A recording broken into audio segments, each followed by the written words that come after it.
কিডনিকে সুস্থ রাখতে 7টি উপায়। হ্যাঁ, সপ্তর্ষি তারার মতন। আকাশে যেমন জ্বলজ্বল করে জ্বলে সপ্তর্ষি তারা, তেমন আপনার যদি 7টা উপায় জানা থাকে তাহলে আপনার কিডনি আশা করা যায় ইনশাআল্লাহ ভালো থাকবে, যদি মহান আল্লাহ তাআলা আপনার উপর দয়া করে রহম করে। তো এই 7টা উপায় প্রথমেই হচ্ছে পর্যাপ্ত পানি পান করেন।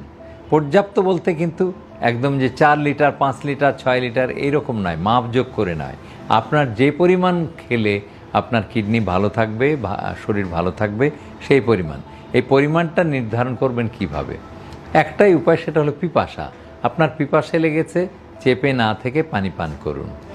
অর্থাৎ আপনার স্রষ্টা আপনাকে তৈরি করেছে ওইভাবে যে যখনই দেহের ভিতরে পানি কমে যাবে তখনই আপনার পিপাসা লাগবে। আর পানির পরিমাণ আমরা বলতে পারি না, বরং প্রস্রাবের পরিমাণ বলতে পারি।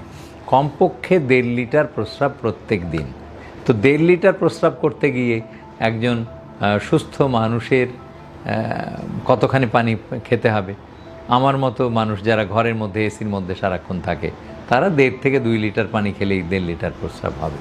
কিন্তু যারা রোদ্রে কাজ করছে, দরদর করে ঘামছে মাঠে ঘাটে কলকারখানায়, তাদের তো দ্বিগুণ পরিমাণ, 3 লিটার 4 লিটার খেলেই তাদের 1.5 লিটার প্রস্রাব হবে।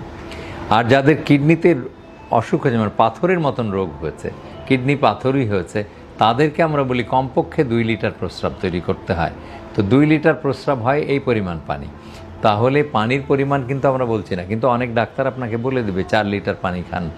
এখন আপনি ঘরে বসে লেখাপড়া করছেন, একটা ছাত্র ঘরে বসে লেখাপড়া করছে, 4 লিটার পানি খাচ্ছে, তাহলে সে পড়ায় মনোযোগ দিতে পারবে না, সে বারবার ওয়াশরুমে যাবে, বারবার পেশাব করতে যাবে। কাজেই পানির পরিমাণ নয়, প্রস্রাবের পরিমাণ। আমরা বললাম 1.5 থেকে 2 লিটার, সর্বোচ্চ 2 লিটার, কমপক্ষে 1.5 লিটার প্রস্রাব হতে হবে। তবে কিডনি যদি অসুস্থ থাকে তাহলে কিন্তু কথা আছে। কিডনি অসুস্থ থাকলে ডাক্তারের নির্ধারিত পরিমাণ পানি আপনি পান করবেন।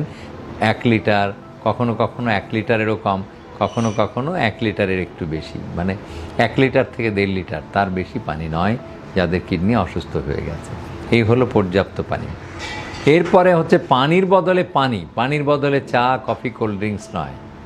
আপনি অনেকেই পানির বদলে হেভি খাওয়ার পরে পানির বদলে কোক, ফান্টা, 7 আপ, পেপসি এগুলি খাচ্ছেন। আমরা বলি নইব চ, কখনোই না, কখনোই না, খাওয়াই যাবে না। বরং পানির বদলে যখন আপনি এইসব খাবার খাবেন, বিশেষ করে আমাদের মধ্যপ্রাচ্যের ভাই বোনেরা, বন্ধুরা যারা আমাদের এখান থেকে কাজ করতে যাচ্ছেন, তারা পানির বদলে অনেকেই, বা আমাদের দেশেও হেভি